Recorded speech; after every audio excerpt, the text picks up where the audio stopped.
Bismillahirrahmanirrahim.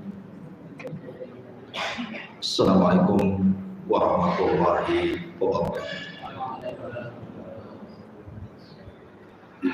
Ya Alhamdulillah wassalatu wassalamu ala Rasulillah wa ala alihi wa sahbihi wa mawala wa la hawla wa la quwwata illa billahi wa ba'd. Alhamdulillah, di malam hari ini kembali kita duduk untuk thalabul ilmi di Masjid Pontrenis ini. Tak lupa salawat dan iringan salam kita hadiahkan kepada Rasul kita Nabi besar Muhammad sallallahu alaihi wasallam. Lanjutkan kajian tafsir kita dan bicara dulu, kita stop dulu, kita lanjut ke kajian tafsir. Kita masih melanjutkan ayat ke-83. A'udzubillahi minasyaitonir rajim. Bismillahirrahmanirrahim. Wa id akhadna mitsaqa bani Israila la ta'buduna illallah wa bil walidaini ihsana wa dzil qurba wal yatama wal masakin wa qulu lin nasi husna wa aqimus salata wa atuz zakata thumma tawallaytum illa qalilan minkum wa antum muridun. Jadi ayat ini masih membahas perjanjian antara Bani Israel dengan Nabi Allah Musa. Dan kita sudah menjelaskan di antaranya tidak boleh menyembah kecuali kepada Allah, kemudian berbuat baik kepada kedua orang tua, kemudian kepada kerabat, kemudian kepada anak-anak yatim dan miskin.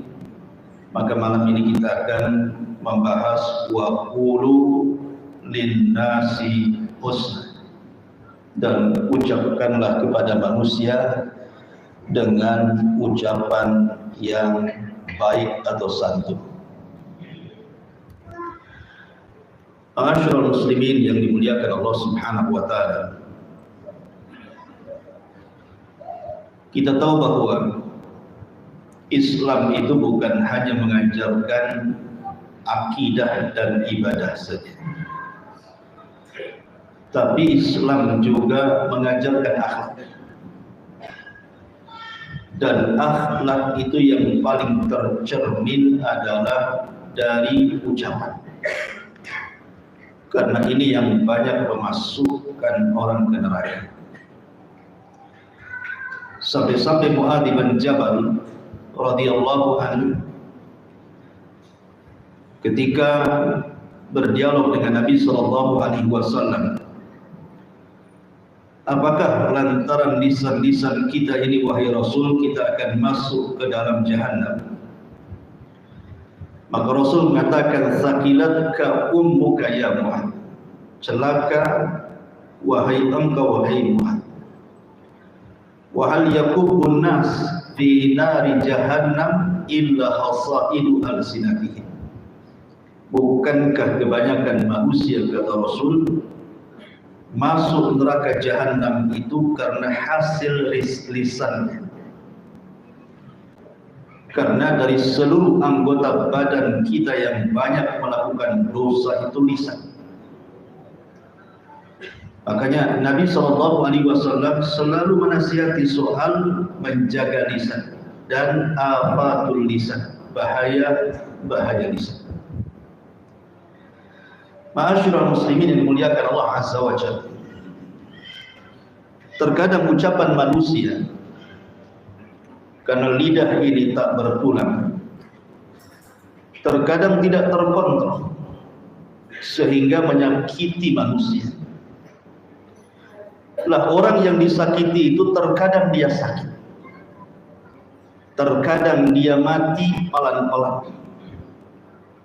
Terkadang dia merasa malu, terasa direndahkan dan dihinakan. Terkadang juga melahirkan dendam dan ingin membalas. Terkadang juga dia menyendiri dan tidak mau membuka pintu karena ucapan orang. Jadi dampak ucapan orang itu bukan dampak biasa, bisa sampai membunuh dan bunuh diri karena rasa malu yang ditanggung. Makanya sering saya nasihati ikhwan-ikhwan semuanya dan akhwat, terutama akhwat. Kenapa saya nasihati terutama akhwat? Karena Nabi SAW kalau mencontohkan soal bahaya lisan itu kebanyakan perempuan. Contoh, ketika Nabi SAW ditanya dalam sebuah hadis ini diriwayatkan Imam Bukhari di dalam Adabil Mufrad. Seorang sahabat datang kepada Rasul, "Ya Rasulullah, inna fulanatan taqumul lailah wa tasumun nahar wa tasaddaqat bi fuduli amwaliha wa taf'al wa taf'al." Rasul, ada seorang ibu, seorang akhwat yang kalau malam tidak pernah meninggalkan qiyamul lail, yang kalau siang tidak pernah meninggalkan puasa sunnah. Tidak ada tempat yang harus disedekahkan kecuali dia bersedekah di situ, dan dia banyak melakukan kebaikan ini dan itu. Tapi kekurangannya satu, Rasul, walakin tu'dhi jiranaha bilisaniha. Tapi wanita ini suka menyakiti tetangganya dengan lisannya. Lisannya setajam silet kater. Jadi orang kalau ngomong itu nyelekit bahasa kita. Apa kata Nabi SAW? La khaira fiha, hiya min ahlin nar, hiya min ahlin nar. Wanita itu tidak ada kebaikannya. Bahkan wanita itu layaknya masuk kepada penduduk neraka. Kemudian sahabat ini bertanya lagi, "Ya Rasulullah, inna fulanatan la tusalli illa al-maktubah wa la tasumu illa Ramadan wa la tatasaddaqat bi fuduli amwaliha wa la taf'al wa la taf'al." Rasul, wanita yang satu ini dia jarang sholat malam, jarang sholat sunnah tapi menjaga yang wajib. Jarang puasa sunnah tapi dia jaga Ramadan. Dia tidak pernah bersedekah. Dia tidak seperti yang pertama banyak melakukan kebaikan ini dan itu. Walakin la tu'dhi jiranaha bilisannya. Tapi dia betul-betul jaga lisannya. Maka Nabi SAW mengatakan, hiya min ahlil jannah. Wanita itu pasti masuk surga. Dia Rasul kalau bersabda ini mencontohkan wanita. Yang ditanyakan sahabat ini wanita, karena biasanya yang banyak bicara itu wanita. Kalau laki-laki banyak bicara dianggap emak-emak biasanya, mulut emak-emak. Kalau laki-laki banyak ngomong, laki-laki itu jangan ngomong, main tampar aja. Ma'asyiral muslimin yang dimuliakan Allah Azza wa Jalla. Makanya saya nasihatkan kepada antum, kasihi manusia, sayangi manusia, obati luka manusia. Orang-orang yang kita sakiti dengan lisan kita itu, mereka sudah lelah, sudah capek. Mereka sudah punya pekerjaan di rumahnya, sudah mengurus anak-anak. Mungkin suaminya bekerja dari pagi sampai sore, memeras keringat, banting tulang, kaki di atas, kepala di bawah, bahasanya gitu. Sudah lelah mereka dengan kehidupan mereka. Tiba-tiba antum pula kemudian lebih melelahkan mereka dengan ucapan. Mereka sudah lelah, kita buat lelah lagi. Karena ucapan manusia yang menyakitkan itu lebih melelahkan dibandingkan dia bekerja dari pagi sampai sore. Kalau seandainya orang itu lelah karena kerja, minum jamu, diurut, tidur, pagi segar. Tapi kalau orang kemudian dicaci, dimaki, dihina, dihibah, direndahkan, dilecehkan, itu sakitnya itu di sini, sakitnya itu di hati. Bangun tidur itu nggak ada pil yang bisa untuk mengobati, nggak ada. Puyar bintang 7 pun tak bisa. Kenapa demikian? Karena kalau orang sudah tersakiti, sulit untuk dihilangkan itu sakit hatinya, sulit sekali. Makanya meminta maaf itu berat, dan yang memaafkan jauh lebih berat lagi. Oleh karena itulah maka sayangi mereka, jangan disakiti. Dan amalan yang paling baik di dalam Islam itu adalah jabrul qulub. Antum tahu jabrul qulub? Mengobati orang yang sedang terluka. Itu seutama-utama amal. Kalau ada orang ini tersakiti, kemudian luka hatinya, tersayat, tersobek, kemudian kita datang menghibur dia, memasukkan kesenangan ke dalam hatinya, minimalnya walaupun tidak hilang 100%, ringanlah sedikitlah beban dia. Kata Nabi SAW, tahukah kalian apa seafdal-afdal amal itu? Sahabat mengatakan Allah dan Rasulnya yang tahu. Maka Rasul mengatakan, sururun tudkhiluhu ala qalbin muslim. Kebahagiaan yang engkau masukkan ke hati manusia. Kebahagiaan yang engkau masukkan ke hati manusia. Dan orang yang mencontohkan dan yang pertama kali melakukan jabrul qulub, mengobati luka hati manusia karena sayatan ucapan orang, adalah Nabi SAW. Nabi itu orangnya suka senyum. Nabi itu bermuka masam cuma 1 kali seumur hidup. Ketika dia berdakwah menghadap para pembesar Quraisy, datang Abdullah ibnu Ummi Maktum. Rasul tidak suka dengan kehadirannya, makanya kemudian Allah tegur, abasa wa tawalla. Dia berpaling dan bermasam muka. Itulah seumur hidup Rasul cuma 1 kali masam muka. Selebihnya Rasul itu tabassum, selalu tersenyum. Tabassumuka li akhika sadaqah. Senyum kamu yang kau lemparkan kepada saudaramu itu sedekah.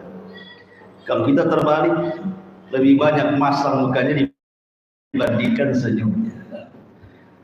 Kenapa demikian? Tak tahu, mungkin sering makan asam, tak tahu juga.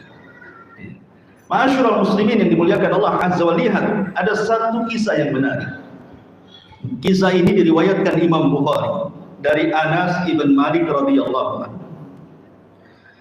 Kana rajulun min ahli al-badiyati ismuhu Zahir.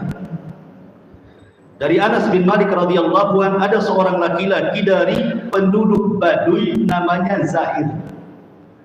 Zahir ini seorang budak. Dia sangat mencintai Nabi SAW. Suatu ketika Nabi SAW berkunjung ke tempat Zahir ini. Kemudian yahdilin Nabi SAW al-hadiyata minal badiyah. Maka Zahir pun memberikan hadiah kepada Rasul, hadiah dari desa, dari Badu.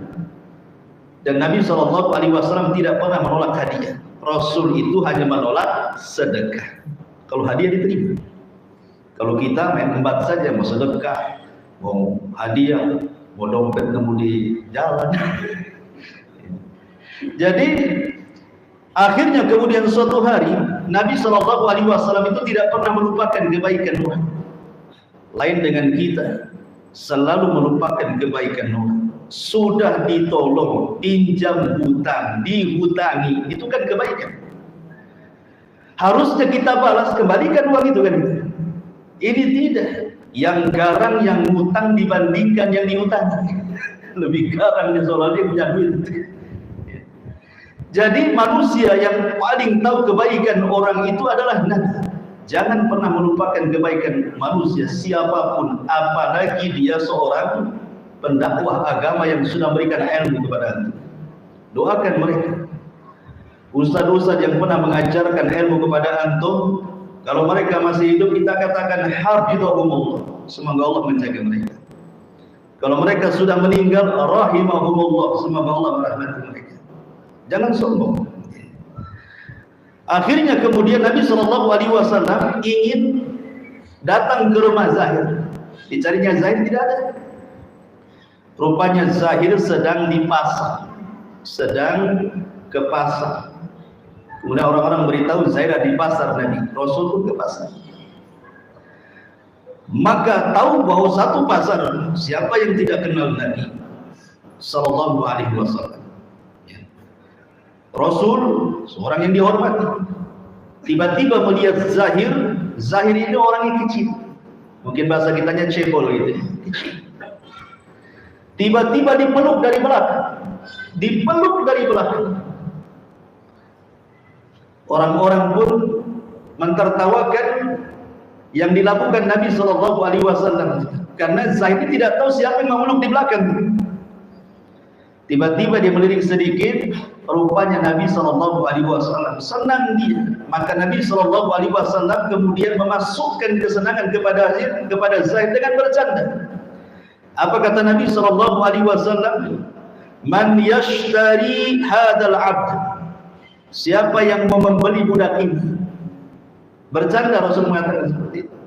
Kata Zahir, ya Rasulullah, idzan wallahi tajiduni kasidan. Rasul, siapalah yang mau membeli aku? Aku ini orang yang jelek.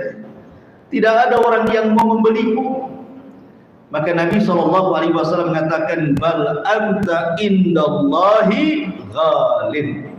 Tidak wahai Zahir, mungkin di mata manusia kau diremehkan, tapi engkau memiliki kedudukan di hadapan Allah. Begitu Rasul memasukkan apa? Jabrul qulub, ya. Makanya jangan sakiti orang. Biasakan kita ini menghibur orang. Walaupun kita sedih, dapat hibur orang, supaya dengan menghibur orang kesedihan kita pun berkurang. Ma'asyiral muslimin yang dimuliakan Allah Subhanahu wa taala. Atau kita lihat bagaimana Nabi SAW datang ke rumah Ummu Salamah. Ketika itu Ummu Salamah sedang sedih sekali karena suami yang dicintainya meninggal dunia, Abu Salamah. Yang di dunia tidak ada manusia yang dicintai melebihi Abu Salamah, kata Ummu Salamah. Tak tahu istri aku ngomong itu, saya tidak tahu. Tetapi Nabi SAW melihat kesedihan di mata Ummu Salamah, dia ingin menghibur dan mengatakan, ya Umma Salamah, quli Allahumma jurni fi musibati. Wahai Ummu Salamah, katakan, angkat kedua tanganmu kepada Allah, ya Allah, berikan pahala kepadaku atas musibah yang menimpa. Dihibur. Ya. Ini enggak datang ke orang yang sedang musibah pulang bawa berkat. Antum yang bawa berkat harusnya. Ma'asyiral muslimin yang dimuliakan Allah Subhanahu wa taala. Oleh karena itulah maka istri Nabi SAW Khadijah terpengaruh dengan akhlak Rasul. Kurang apa Nabi SAW dicaci maki orang Quraisy, dikatakan pendusta, tukang sihir, macam-macam, sampai diboikot. Ketika pemboikotan Bani Hashim 3 tahun berturut-turut sampai orang kelaparan, sampai harta Khadijah habis untuk memberikan makan ke dalam pemboikotan itu. Setelah kemudian hilang pemboikotan 3 tahun, Khadijah yang sudah tua banget mencari Nabi SAW. Rupanya Rasul ada di Bukit Safa. Maka kemudian ketika Rasul berada di Bukit Safa itu, Khadijah langsung naik, kadang jatuh, kadang juga berjalan, bawa makanan, bawa minum untuk suaminya tercinta Rasul SAW. Tiba-tiba Jibril turun dan mengatakan, ya Muhammad, sebentar lagi Khadijah akan datang. Sampaikan salam dariku dan dari Allah Tidak ada manusia yang mendapatkan salam dari Allah kecuali Khadijah. Sampaikan salamku dariku dan dari Allah. Aisyah dapat salam dari Jibril, tapi tidak dapat salam dari Allah. Katakan kepada Khadijah,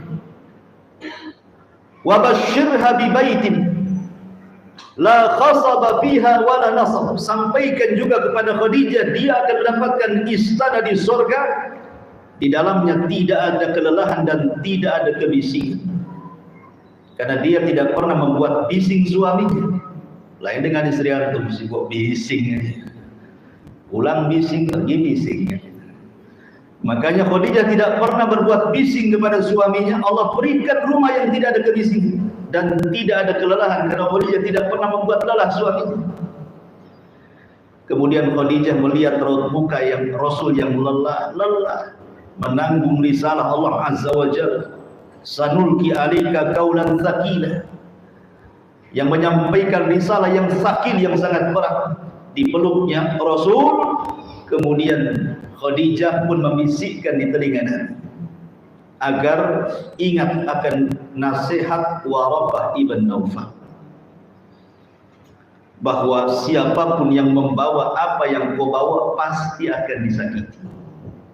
Bersabarlah wahai suami. Maka diperlukan itulah malaikat maut datang dan mencabut nyawa Khadijah. Khadijah meninggal di pelukan Rasul, dan Rasul meninggal di pelukan Aisyah radhiyallahu anha. Kembali ma'asyiral muslimin yang dimuliakan Allah Subhanahu wa taala. Oleh karena itulah maka di sini Allah Subhanahu wa taala perintahkan wa qulu lin-nasi husna, ucapkan ucapan yang santun kepada manusia. Kata Nabi sallallahu alaihi wasallam, "Man kana yu'minu billahi wal yawmil akhir falyaqul khairan aw liyasmut." Itu. Barang siapa yang beriman kepada Allah dan hari akhir, katakan ucapan yang santun, kalau tidak bisa. Tetapi saya ingin menasihati juga, ini risalah kepada orang-orang yang mungkin hatinya sudah disakiti manusia, hatinya sudah pecah dan retak karena ucapan manusia. Bagaimana caranya untuk supaya kembali pulih?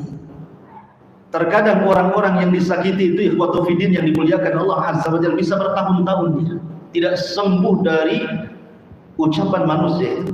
Sampai terkadang dia harus pindah rumah gara-gara tetangganya.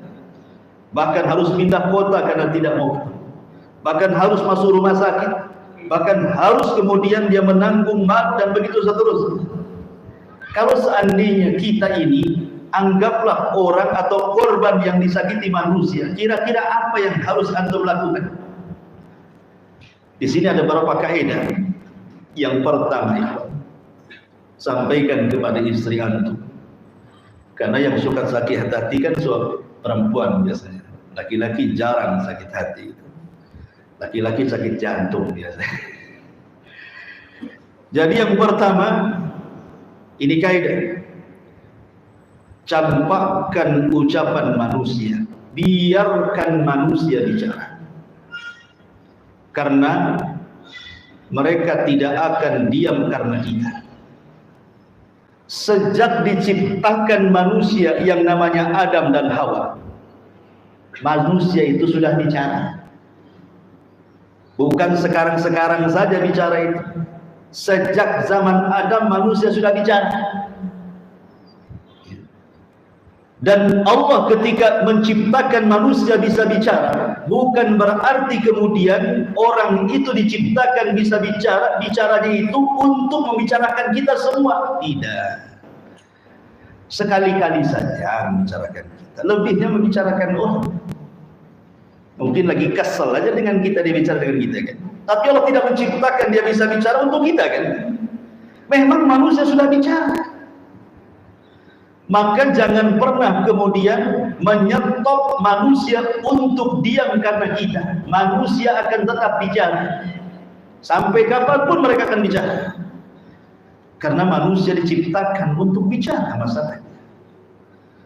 Oleh karena itulah maka campakkan ucapan manusia. Jadilah, kata para ulama, nasihat yang baik, antum lihat matahari dan antum lihat awan yang hitam. Banyak orang yang mencela matahari kan? Banyak orang yang mencela panas sekali. Kapan hujannya? Banyak orang yang mencela panas. Tapi apakah gara-gara matahari dicela karena panasnya tiba-tiba matahari kemudian besoknya tidak terbit? Tetap terbit dia. Ada matahari, kalau bahasa Sundanya kulung gitu. Kalau bahasa apa bahasa sini? Kulung itu apa itu? Bahasa Sunda. Kalau bahasa kitanya apa ya?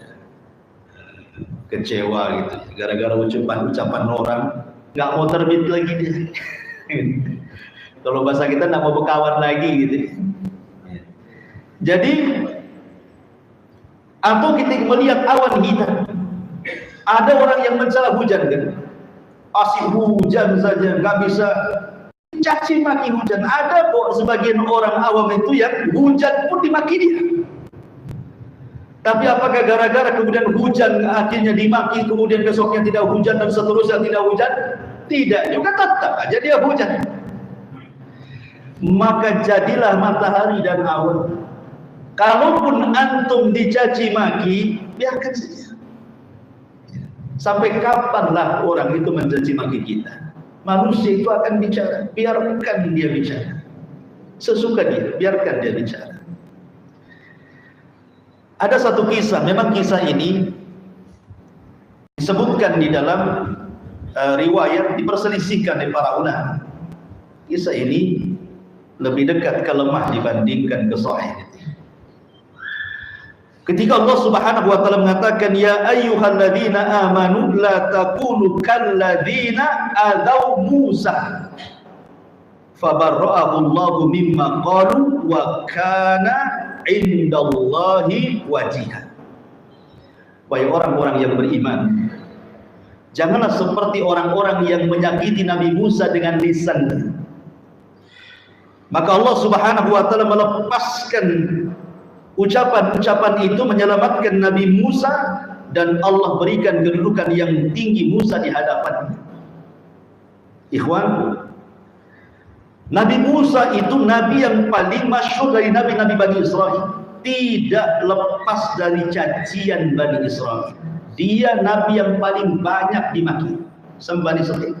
Sampai Allah mengatakan, jangan seperti orang yang suka menyakiti Musa dengan ucapannya. Makanya Rasul sampai mengatakan rahimallahu akhu Musa udhiya katsiran wa sabar. Semoga Allah merahmati Nabi Musa, banyak ujiannya dari Bani Israel dan dia pun sabar. Jadi suatu ketika Musa ini kemudian dia kan kalimur rahman, nabi yang suka berbicara dengan Allah Azza wa Jalla. Itulah kunyah yang disematkan kepada dia.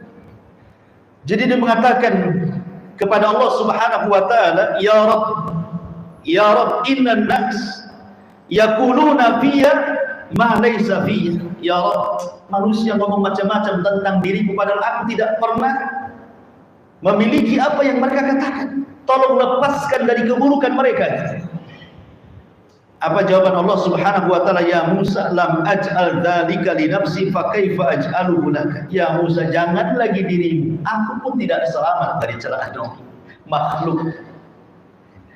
Allah saja dicela, apalagi Nabi Musa, apalagi kita.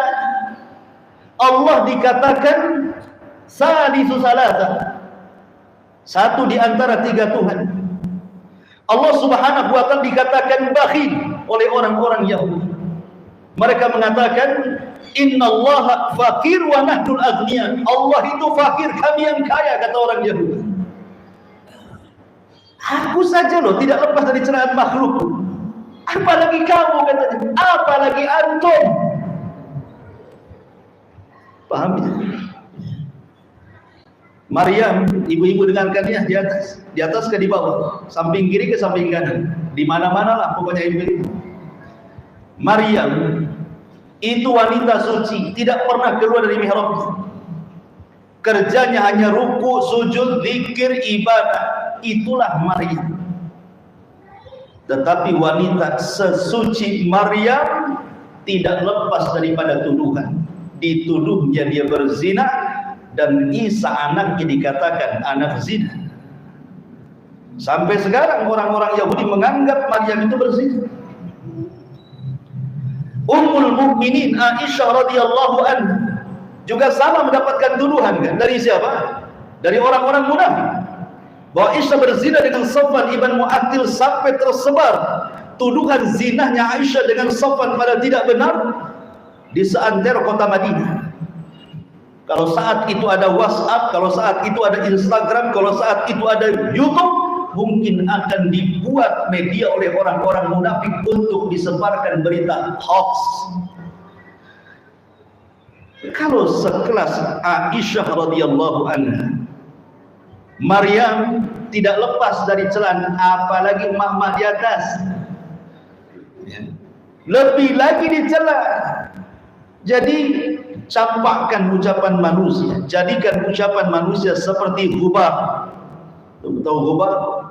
Seperti debu, biarkan mereka bicara. Mereka itu tidak akan berhenti bicara. Mereka terus bicara. Karena mereka terus bicara, ngapain kita ladeni? Biarkan saja. Ma'asyiral muslimin yang dimuliakan Allah Azza wa Jalla. Yang kedua, ini penting. Berjalanlah antum dengan takdir Allah. Berjalanlah dengan takdir Allah. Sehebat apapun manusia mencaci maki antum, tidak akan mengurangi rezeki antum. Enggak akan. Sehebat apapun manusia merendahkan, menghina dengan kata-katanya, tidak mungkin memendekkan umur antum.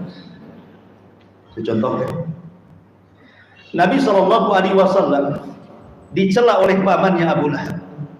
Tabbat laka sa'iral yawm, alihada jama'tana. Celaka wahai Muhammad, satu hari ini, untuk ini kau kumpulkan kami semua. Kemudian dimakinya Nabi SAW.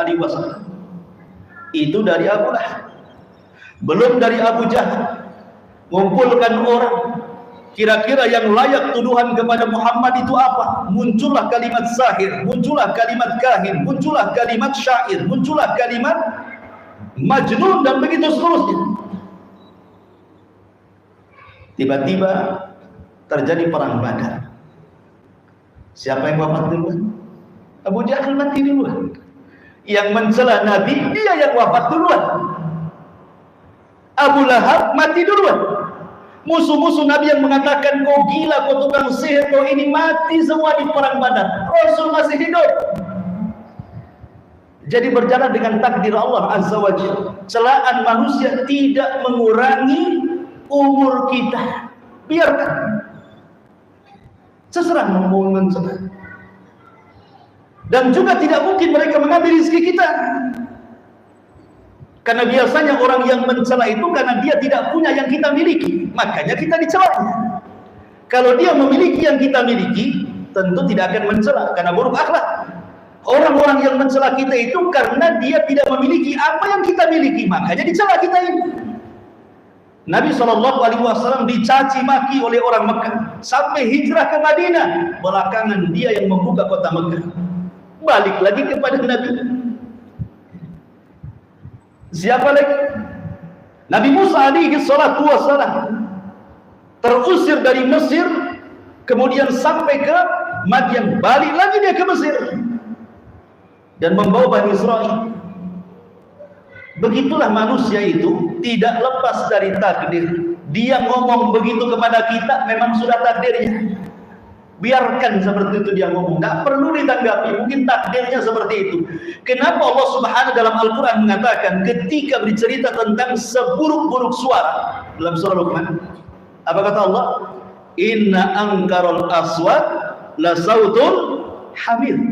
Seburuk-buruk suara itu adalah suara keledai, bukan kedelai, keledai. Ya. Itu seburuk-buruk suara kata Nabi.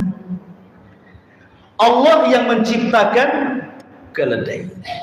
Allah yang membuat bicara keledai.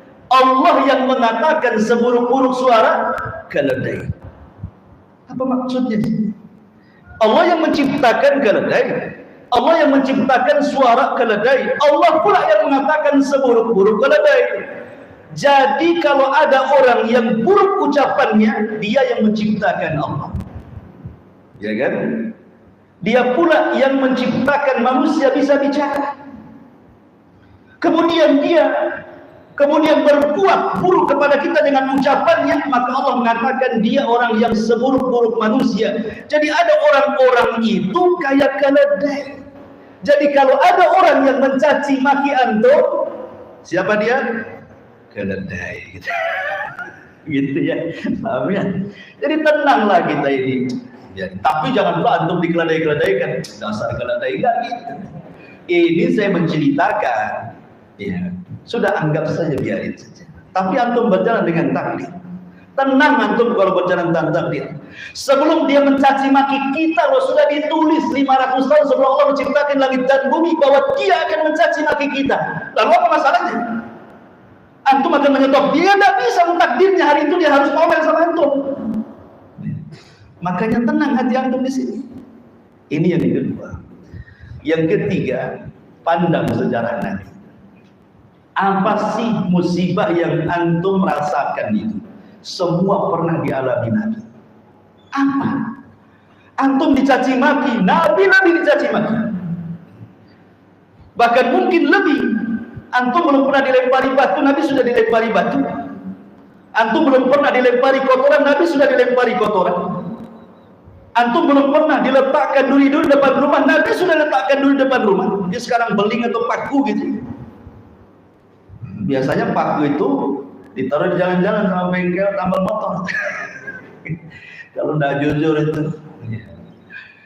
Jadi lihat sejarah Nabi. Kalau sejarah Nabi itu kita lihat dari sisi musibahnya ya. Kita tenang ya. Ya sejarah Nabi itu kan konflik dari lahir sampai meninggal. Tapi kita lihat musibah yang diderita Nabi. Kalau kita katakan anak kita meninggal, Nabi loh anak-anak yang meninggal dunia semua. Ada yang bayi, ada yang besar. Kalau kita merasa kita ini fakir miskin, Nabi pun pernah fakir miskin mengembala kambing. Fil qararit, di tempat-tempat orang kaya, orang Arab yang sedikit upahnya. Kalau kita pernah sakit, Nabi juga sakit. Apa masalahnya? Makanya kalau seandainya kita dicela, Nabi saja dicela. Tenang kita. Ini poin yang ketiga. Poin yang keempat. Jangan mengharap semua manusia ridha kepada Anda. Karena ada istilah ridhon nas ghayatun la tudrak, bahwa mencapai keridhaan manusia itu sesuatu yang mustahil didapat. Berbuat baik saja dicaci, apalagi berbuat jahat. Ustaz saja dicaci, dimaki. Ustaz jelas-jelas ustaz gitu ya. Tergelincir dia sedikit, habislah dia. Tergelincir sedikit sudah habis. Apalagi antum. Jadi kita katakan bahwa jangan mencari ridha manusia, mustahil. Berjalanlah normal manusia. Karena sudah azan yang terakhir. Letakkan ucapan manusia di bawah kaki antum ya Allah. Letakkan ucapan manusia di bawah kaki antum. Supaya hati antum itu tidak bergerak. Hatinya orang-orang yang berakal, hatinya orang-orang mulia itu la tataghayyar, tidak mungkin berubah. Mau dicela orang tetap seperti itu, mau dipuji orang tetap seperti itu. Jadikan pujian dan juga celaan itu sama. Jangan kalau dipuji besar kepala, kalau dicela kecil pula kepala. Jangan seperti itu. Hati orang mulia itu tidak akan berubah. Anda memuji saya, tetap saja saya seperti ini. Anda mencela saya, tetap saja saya berdiri seperti ini. Maka kita bisa menguasai diri sendiri. Karena kemuliaan itu ada pada diri sendiri. Kalau memang kita sudah diangkat oleh Allah Subhanahu wa taala, derajat kita satu dunia merendahkan, tidak mungkin kita rendah. Tapi kalau Allah sudah merendahkan kita, satu dunia memuji kita, tidak mungkin terangkat. Maka ini kaidah, jangan dengan ucapan manusia letakkan di kaki kita. Jadikan hati tetap menggunung, samakan antara celaan dan juga pujian. Oh, itu baru mantap. Ya, masih banyak kaidahnya, kita lanjutkan minggu depan. Subhanallah bihamdika asyhadu an la ilaha illa anta astaghfiruka wa atubu ilaik. Allahu ta'ala. Assalamualaikum warahmatullahi wabarakatuh.